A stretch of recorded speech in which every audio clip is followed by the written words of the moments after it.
Hola hermanos, el día de 20 de febrero del 2026 es viernes después de cenizas, así se le llama, feria después de ceniza, decir, pero es viernes después de cenizas. Bueno, alguno dirá, bueno, es el primer viernes de la cuaresma. Sí, pero no es el primer viernes de cuaresma porque se va a hacer el próximo domingo, porque recuerden que primer domingo de cuaresma va a ser hasta pasado mañana. Entonces realmente viernes de la primera semana de cuaresma será la próxima semana, ¿no? Entonces, sí, va, viernes. Es viernes el ayuno, la abstinencia y además la práctica del Santo Vía Crucis, ¿no? Hay que ponernos las pilas en estas cosas porque realmente nos deben ayudar a ir entrando en el ritmo de lo que realmente significa la cuaresma. Hoy es día de dos de mis santos preferidos, de una de mis santas preferidas, esa no cabe la menor duda, Santa Jacinta Marto y su hermanito San Francisco Marto, que él era mayor, realmente era mayor por un año, él nace realmente un 11 de junio de 1908 y ella va a nacer el 5 de marzo de 1910. Son los videntes de Nuestra Señora en Fátima, ¿no? Hijos de don Manuel y doña Olimpia, pues nada, analfabetos, sí, aunque pues Jacinta sí fue a la escuela, Francisco dijo que no, es que es simpático porque es que Francisco era un, Francisco tendrá que rezar muchos rosarios para alcanzar el cielo, fue lo que les dijo la Virgen. Miren, en 1916 ya habían tenido, si vamos a lo que dice el diario de Lucía, espero algún día decir Santa Lucía, dos santos, está bien, de todas maneras apellido de dos santos, ¿no? O sea, queda muy bien. Pues resulta que estos dos muchachitos nacieron en una zona ahí en cerca de Fátima. Realmente, fíjense, el pueblito donde nacen no es en Fátima, la gente le dice así, pero es Ajustrel se llama el pueblito, que no quedaba muy lejos, pues, de donde queda la Cova de Iría.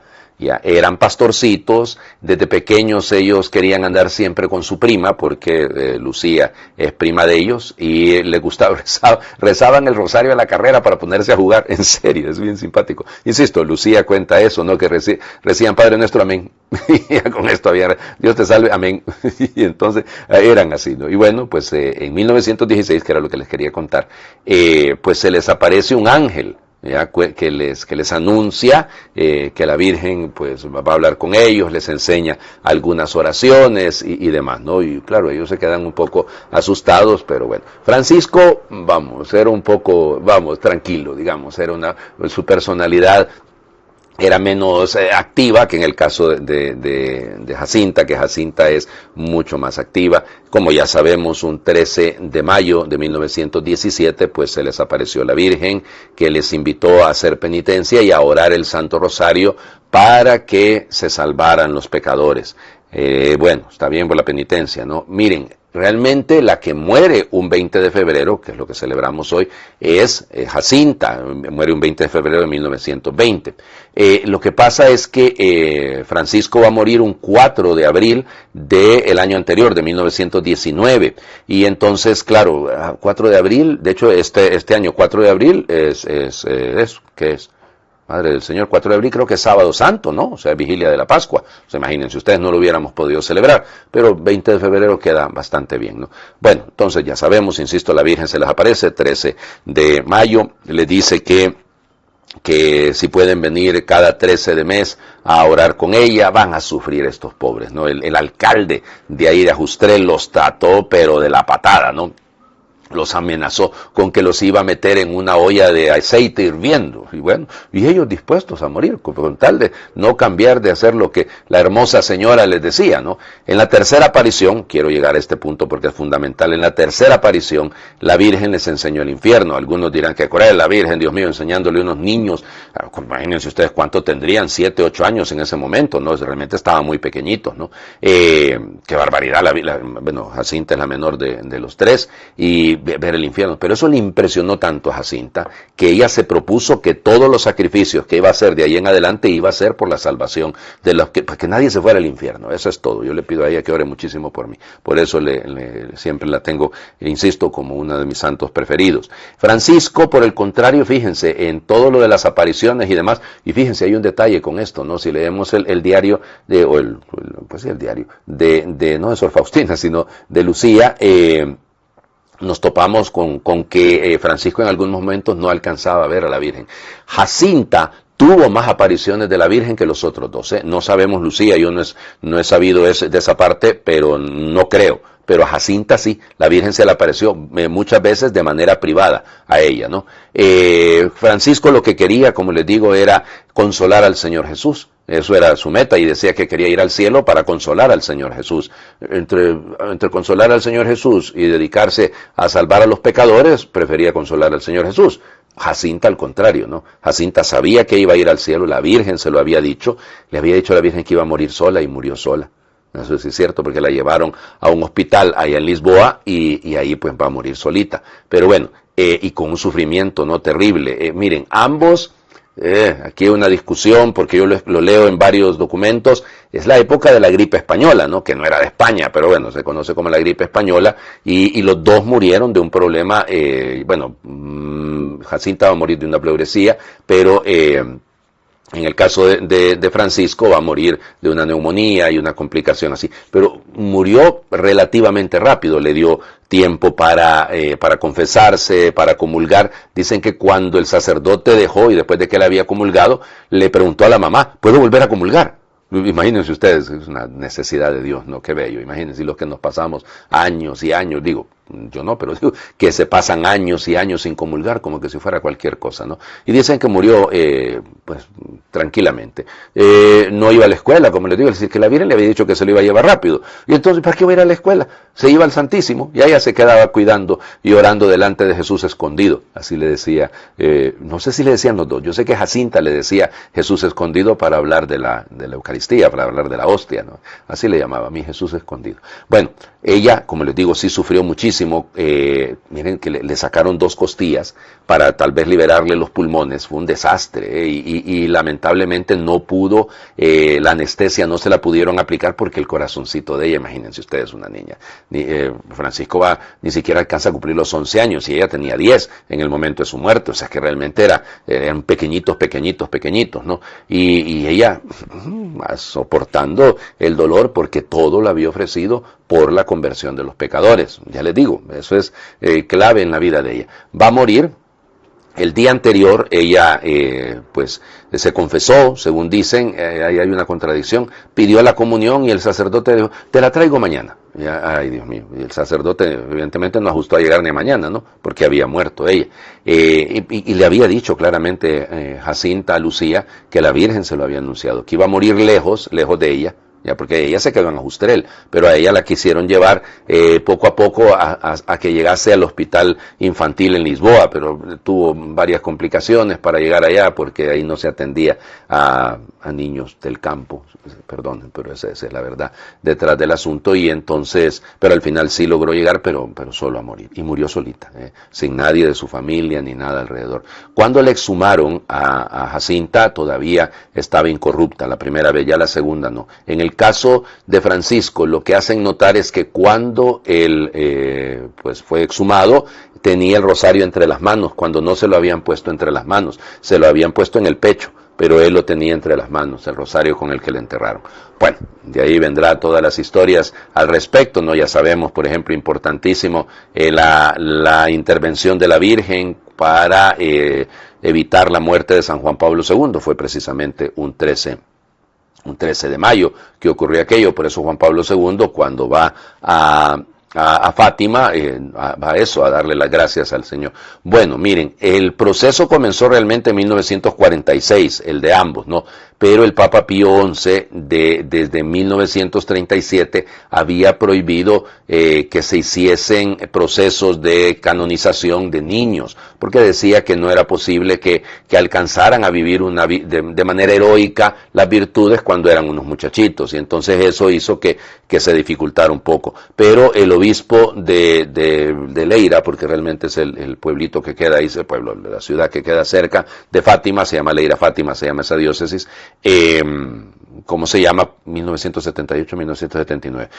Por ahí, es a finales de la década de los 70, pide a los obispos del mundo que soliciten al Papa que por favor se retire esta condición. Y evidentemente, pues el Papa en este caso, primero fue el Papa Pablo VI, pero luego va a ser ¿cómo se llama? El Papa San Juan Pablo II, directamente el Papa San Juan Pablo II, el que sí lo permitió, y entonces en la Congregación para la Causa de los Santos, pues se admitieron. De hecho, se quiso poner como uno de los milagros el atentado, como les digo. El Papa, cuando estuvo en el 82 ahí para darle gracias a la Virgen, pues venía de esto, ¿no? Fueron beatificados en Fátima el 13 de mayo del 2000, ahí fueron declarados beatos y fueron canonizados por el Papa por el Papa Francisco, ojalá algún día podamos decir el Papa San Francisco, en el 2017, cuando se cumplían los 100 años del inicio de las apariciones. Bueno, ya les digo. Yo soy devotísimo de Santa Jacinta Marto, porque ya les digo que una de mis metas en el cielo es lograrla hacer reír, porque en la foto siempre sale muy adusta, muy seria. Espero en el Señor que me conceda esa gracia. Vamos, las lecturas. Isaías, capítulo 58, versículos del 1 al 9.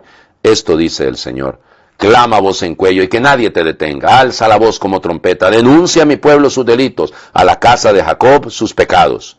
Me buscan día a día y quieren conocer mi voluntad, como si fuera un pueblo que practicara la justicia y respetara los juicios de Dios. Me piden sentencias justas y anhelan tener cerca a Dios. Me dicen todos los días: ¿para qué ayunamos si tú no nos ves? ¿Para qué nos sacrificamos si no te das por enterado? Es que el día que ustedes ayunan, encuentran la forma de hacer negocio y oprimen a sus trabajadores. Es que ayunan, sí, para luego reñir y disputar, para dar puñetazos sin piedad. Ese no es un ayuno que haga oír en el cielo la voz de ustedes. ¿Acaso es este el ayuno que me agrada? ¿Es esta la mortificación que yo acepto del hombre? Encorvar la cabeza como un junco y acostarse sobre saco y ceniza.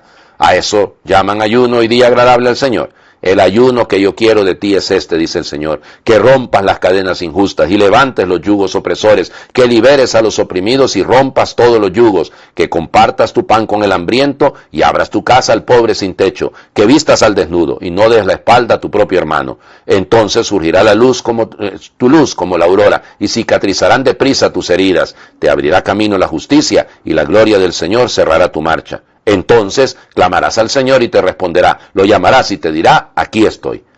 Palabra de Dios. Te alabamos, Señor.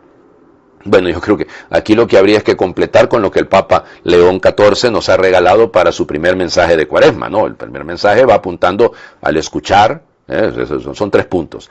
Escuchar la palabra de Dios. En estos días es riquísima la palabra de Dios. Este contenido es porque se va buscando, no vamos leyendo de corrido unos textos, sino que vamos, digamos, en toda la escritura buscando algunos elementos que nos ayuden. Hoy el tema es el ayuno, por el que estamos pues precisamente en un viernes de Cuaresma, y los viernes de Cuaresma se ayuna. Hoy se hace abstinencia. Entonces, cuidado. Aquí el tema, bueno, cuidado con lo que voy a decir. Los viernes de Cuaresma no se ayuna. Se ayunan todos los viernes del año. Cuidado, se nos ha olvidado esto, ¿eh? En las normas de la iglesia está, en los mandamientos de la iglesia. Lo que pasa es que al ayuno de los viernes se le añade los viernes de Cuaresma la abstinencia, no comer carne. Pero bueno, vamos, vuelvo a lo que les decía el Papa León. El Papa León nos invitaba a escuchar, sí, luego ayunar, pero ahí el tema, muy bonito, de ayunar de carne humana. Sí, porque es que dice que deberíamos de ayunar de palabras altisonantes, ¿no? De golpes, de insultos, de calumnias, de mentiras, de hacerle daño al otro. Tenemos que desarmarnos, dice el Papa, ¿no? Eso es una de sus expresiones. Es quitarnos las armas que tenemos con la lengua. Ya les decía, es importante esto. Por eso, si lo volvemos a leer, el ayuno que yo quiero, dice el Señor, es que rompas las cadenas injustas, que liberes a los oprimidos, que compartas tu pan con el hambriento, abras tu casa al pobre sin techo, que vistas al desnudo. Me parece como que estuviéramos en el capítulo 25 de Mateo, ¿no? Tuve hambre y me diste de comer, tuve sed y me diste de beber. Es más o menos, y de hecho, para allá vamos, vamos a leer ese texto más adelante. Entonces, es importante esto, ¿no les parece? O sea, el verdadero ayuno. Sí, usted se puede, bueno, hay gente que se priva de comida porque tiene el colesterol alto, los triglicéridos altos, porque tiene, qué sé yo, la glucosa alta, porque tiene azúcar. Es decir, eso, o porque quiere bajar de peso, está muy bien. No, o sea, realmente el ayuno, por donde pasa, es por la intención, no por la práctica en sí misma. Por eso, fíjense, nos queda muy bien escuchar el Evangelio del día de hoy, cortititito, ya lo hemos leído en algún otro momento, solo que en la versión marquiana, y esta es la de Mateo. Entonces, Mateo, capítulo 9, versículos del 14 al 15. En aquel tiempo los discípulos de Juan fueron a ver a Jesús y le preguntaron: ¿por qué tus discípulos no ayunan, mientras nosotros y los fariseos sí ayunamos? Jesús les respondió: ¿cómo pueden llevar luto los amigos del esposo mientras él está con ellos? Pero ya vendrán días en que les quitarán al esposo y entonces sí ayunarán. Palabra del Señor. Gloria a ti, Señor Jesús. ¿Se recuerdan, no, que hemos leído este texto hace un par de semanas, más 3 semanas, con lo de la crítica que se hace al Señor Jesús, la crítica que le hacen los fariseos y esas controversias, las primeras 5 controversias que hay en el Evangelio de Marcos contra Jesús? Pues una de las controversias venía de ahí, ¿no? Se recordarán que era el tema de lo mismo, ¿no? Solo que aquí son los discípulos de Juan los que buscan al Señor Jesús. Y esto también es importante, si me lo permiten, porque, miren, Juan ha sido austero, Juan ha sido verdaderamente un modelo en el tema este de no dejarse llevar por apariencias, ¿no? Y sus sacrificios son notorios, ¿no? O sea, se trata efectivamente de una persona que da el ejemplo, y sus discípulos seguramente seguían la misma tónica. Entonces son también personas que ayunan. Ahora, solo les recuerdo que la práctica en el mundo hebreo del ayuno no estaba mandada de la manera en la que ellos la plantean, sino que se hacía el ayuno una vez al año. O sea, es decir, era únicamente en un momento de lo que sería el equivalente al Yom Kippur, ¿no? Entonces, cuidado. ¿Por qué los fariseos sí ayunan? ¿Por qué ayunan los discípulos de Juan? Porque en la mentalidad farisaica el ayuno acelera la venida del Mesías. Entonces, detrás de esto está este asunto, ¿no? Y entonces, fíjense, ¿qué es lo que dice el texto? Ya se acercaron el proserjontai, es decir, con la intención de preguntarle. Aquí no son de esos acercamientos para cuestionar a Jesús, ¿no? O sea, no, sino que, y este neusteuo, es neustomen, es decir, por nosotros ayunamos, y lo hacemos polla, es decir, muchas veces, dia tigemeis kai hoi, parisoi, neustomen polla, mucho. Los discípulos de los fariseos, y más bien los fariseos, y los matetei, los discípulos de Juan, ellos ayunan, y muchas veces, mientras que los tuyos, neusteusin, los tuyos no ayunan. Bueno, cuidado, que Jesús no va a rechazar el ayuno, ¿ok? Sino que hay que encontrar, lo que va a buscar, en el fondo, es un discernimiento, porque el ayuno debe responder más bien al tiempo salvífico. Y cuidado que el ayuno no sea suprimido, ¿no? Por ejemplo, el ayuno antes de la comunión.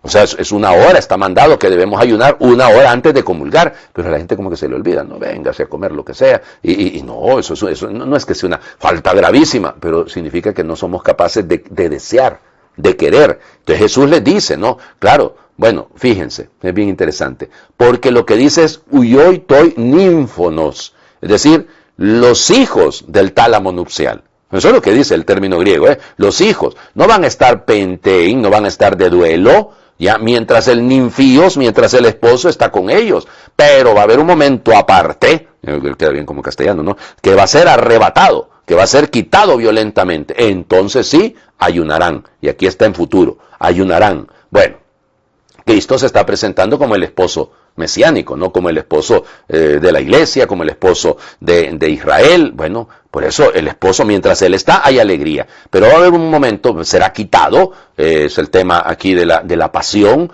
y ahí vendrá. Aquí evidentemente se centra el ayuno en Cristo, el ayuno, el esposo. Hay que centrarnos, nuestra intención es agradarle a Él. Por eso el fundamento del ayuno cristiano está en que nuestro deseo de tenerlo a Él, que con Él se inaugura este tiempo nuevo, ¿no? Él es el esposo de la iglesia. Y entonces el ayuno está vinculado a la Pascua. No está vinculado a lograr qué, no, está vinculado a la Pascua. Por eso no es un asunto meramente penitencial, sino un asunto relacional, relacionado con el esposo. Crece el que nos ha llamado invitados a la boda, amigos del novio, comportémonos como amigos del novio. Bueno, les invito a hacer oración, no vamos a hacer un salmo, sería el Salmo 50, de hecho, el que corresponde el día de hoy, sino les invito a hacer una de las oraciones de Fátima. Santísima Trinidad, Padre, Hijo y Espíritu Santo, te adoro profundamente. Te ofrezco el preciosísimo cuerpo, sangre, alma y divinidad de Jesucristo, presente en todos los sagrarios del mundo, en reparación de los ultrajes, sacrilegios e indiferencias con que se le ofende, y por los méritos infinitos de su sacratísimo corazón y del Inmaculado Corazón de María, te suplico la conversión de los pobres pecadores. Amén. Recuerden la devoción grande que tenía Jacinta Marto, Santa Jacinta Marto, al Inmaculado Corazón de María. Al final mi inmaculado corazón triunfará, nos ha dicho la Virgen. Señor esté con ustedes y les bendiga Dios por intercesión de San Francisco y Santa Jacinta Marto, el que es Padre, Hijo y Espíritu Santo, y su bendición descienda, les acompañe siempre. Muy feliz viernes de Cuaresma para todos.